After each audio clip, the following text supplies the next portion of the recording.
Tomorrow, high of 83 with a 50% chance of storms, partly cloudy. Wednesday, high of 83. Both days low of 66. Thursday, high 85. Warms up towards the end of the week. Friday, 87. 86 Saturday and 87 Sunday.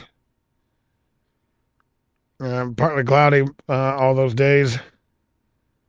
And towards the beginning of next week, Tuesday and Wednesday, highs in the 70s, mid-70s, lows in the 50s. Man, this year has just flown by. Can't believe it. Moving on, going to skip the local news. Not much going on. I want to get to this Ferguson thing.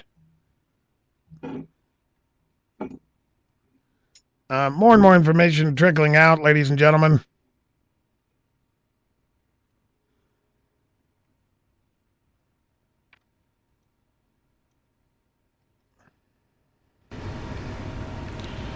More and more information trickling out.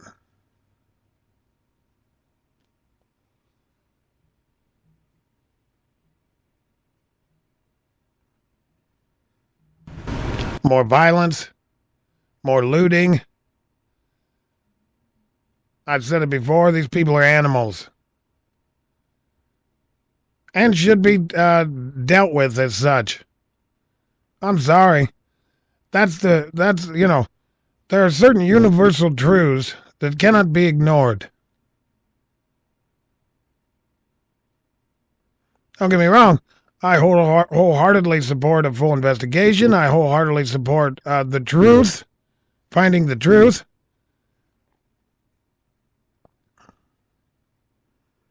And if there was any wrongdoing done, those people involved should be held accountable. And I was even suspicious of the St. Louis Police Department to begin with. Those suspicions haven't necessarily been relieved yet for me. But the information coming out, we saw a video released last week. We also found out, they were attacked for releasing the video. We also found out that it was Eric Holder who pressured him to not release it, saying that it was too controversial. What? Finding the truth? Is the truth controversial? Is the truth inflammatory? Well, then so be it.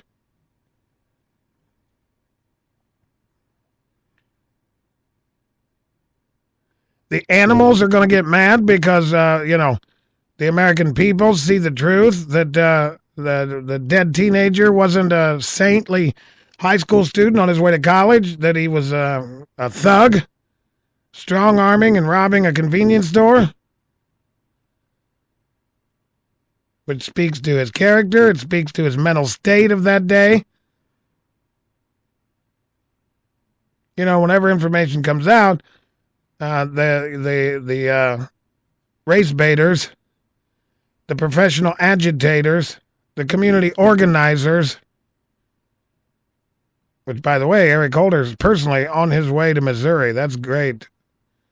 That's gonna fix everything. I put him in the same category as he's nothing but, which is what makes him dangerous. He's nothing more than a Jesse Jackson with a badge. He's Al Sharpton with a badge, which makes him dangerous, way more dangerous than they are.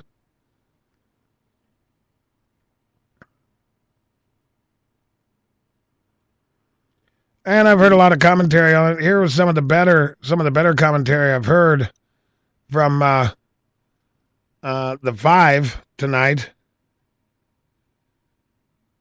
Story off of Breitbart and Greg Gutfeld. The story is off of Breitbart News. It's a clip from Greg Gutfeld from the Five tonight. Okay. So some of the better commentary, and the media's role in all this. It used to be in journalism. Journalists wanted to get to the truth, but not so much anymore. They want to perpetuate,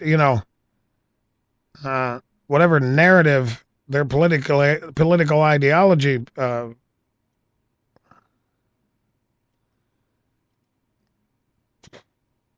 supports. They don't really give a damn about the truth anymore. And here's Gutfeld's take on it. Cut one, the 5, cut one, go. What do you call 6 dead and 25 wounded? A weekend in Chicago. Such crime is so mundane, it's become background music for bad neighborhoods. So why doesn't the media approach this chaos with the same fervor as they do with Ferguson? Repetitive violence doesn't excite because it's not crystallized into one stark act. It doesn't produce the imagery, that Pulitzer protein that builds portfolios and careers.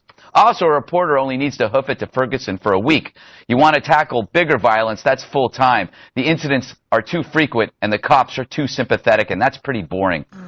We've been down this road before because the road never changes. Ferguson, Trayvon, and even Newton. These are media musts, for they fit a greater storyline, one that often omits facts that don't fit. The media believes such stories carry a bigger social impact, unlike the horrors that kill more innocents daily. And so their lopsided coverage is actually self-fulfilling, making the story bigger and expanding the suffering. Politicians retreat in response to the media's gaze, acting out of concern for the world view, but not for the shopkeeper. That's why you have riots and no riot police. With mundane death, you can't raise money off it, you can't raise your profile off it, and you can't raise any hell. But with Ferguson, you can do all that. Facts be damned. Excellent. So, Absolutely. Amen, brother. That's some of the best commentary I've seen on the media's role in this. As more and more facts come out, he strong-arm robbed a convenience store earlier that day. He was confronted later by a cop. At first, they thought the cop was responding to the call for the robbery. And then they backtracked and said, no, wait a minute. The confrontation was not from the cop who was responding, but from another cop. And I think it was Greg that made a comment that was a good comment. That, yeah, the cop may not have known that he was the suspect in the robbery. But Michael Brown did not know that the cop did not know he's the one that robbed the store. We have Michael Bodden came out today.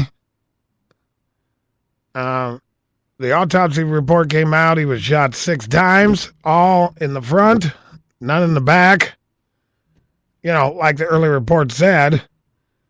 Oh, he's just a poor teenager running to the ice cream shop, and they shot him in the back. That's about the equivalent of the media reports early on. The autopsy reports show there's no evidence he was surrendering. There's no evidence he had his hands up. He was shot 6 times.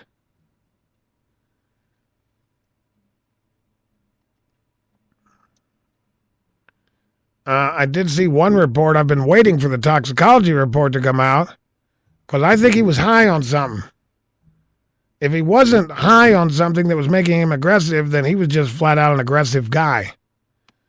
And I did find a report right before we went live tonight. I found one report that said he had marijuana in his system. Well, is that regular plain old marijuana or was that synthetic marijuana? There's a difference.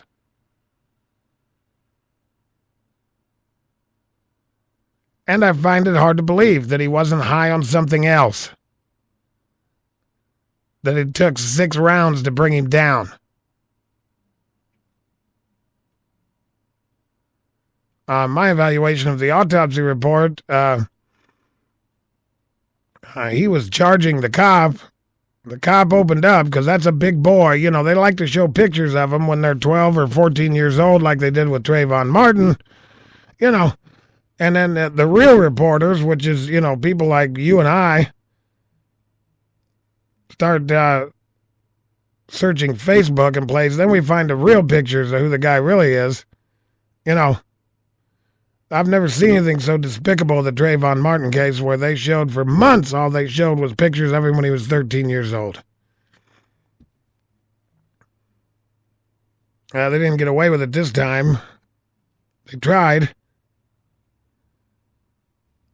This was a big boy.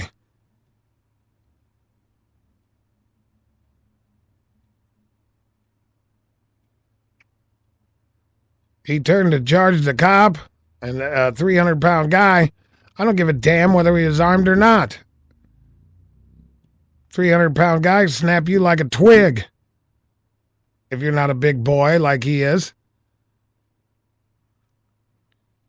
Take your gun, beat the crap out of you. He opened fire. My guess is the last two were in the head. The first one in the head started to bring him down, and the last one ended up in the top of his head because he was already falling. But when you're a cop in that position, you start firing. You keep firing until your gun's empty or until they're on the ground not moving anymore. And if the guy was running at him, he started firing, and he kept firing until the guy hit the ground. That's how the bullet got in the top of the kid's head. That was probably the last bullet fired, and he was already on his way down, but he wasn't down yet.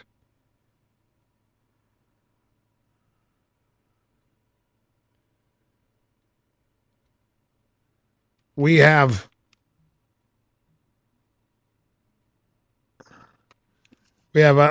other reports. Trying to see if I can find one of them. I saw one earlier and I didn't get it bookmarked. Trying to see if it's on the Drudge.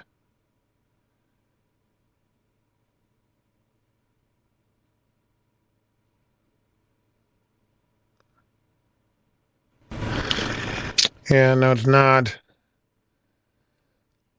We have other reports. And I actually heard some of the audio. Somebody was filming at the scene after it was all over with. And coincidentally, unintentionally, or just happenstance, picked up a couple of guys talking, and it seems to confirm the police's story. That he turned and attacked him, the cop.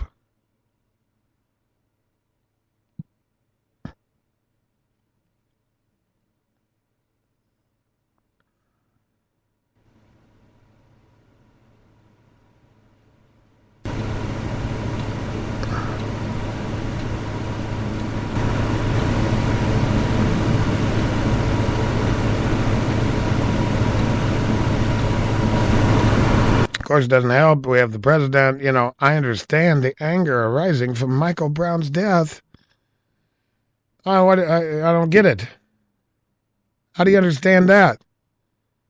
If the cop's telling the truth, and more evidence that trickles out tends to support the police officer's account of that day,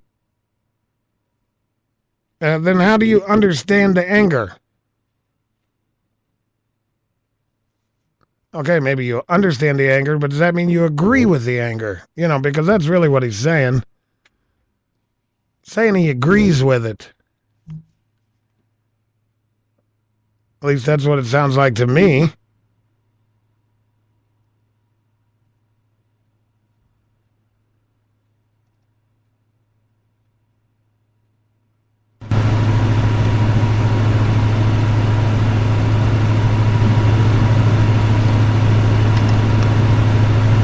President came back from his vacation today to talk a little bit about this and about Iraq.